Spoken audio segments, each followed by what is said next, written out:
અધ્યાય 7મો શ્લોક 12 સત્વ રજસ અને તમસ સંબંધિત જે પણ સ્થિતિઓ હોય તેમને મારા માંથી જ ઉદ્ભવતા જાણો, છતાં હું તેમાં નથી, તે મારામાં છે. વેદાંત સાહિત્યમાં વપરાતો શબ્દ માયા વાસ્તવમાં તે આવેગ છે જેના દ્વારા મન અને બુદ્ધિ કાર્ય કરે છે. કોઈ પણ વ્યક્તિમાં વિચારો અને તેની વિવિધતા સૂક્ષ્મ શરીરના 3 શાશ્વત ગુણ એટલે સત્વ, રજસ અને તમસ પર આધાર રાખે છે.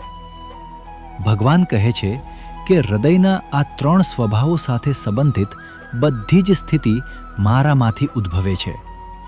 જેમ સમુદ્રમાંથી તરંગ ઉદ્ભવે છે તેમજ આખું બ્રહ્માંડ સત્યમાંથી ઉદ્ભવે છે. ભગવાન એમ પણ કહે છે કે હું તેમનામાં નથી, છતાં તેઓ મારામાં છે.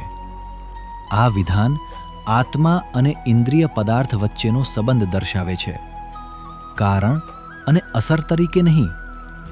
હકીકતમાં માયા ફક્ત આત્મા પર પદાર્થોનું અધિરોપણ છે. ભગવાન બ્રહ્માંડને પોતામાંથી પરિયોજિત કરે છે. બ્રહ્માંડમાં સારું અને ખરાબ બંને રહે છે, પણ ભગવાન આ બંને વિરોધાભાસ જોડીથી હંમેશા મુક્ત રહે છે.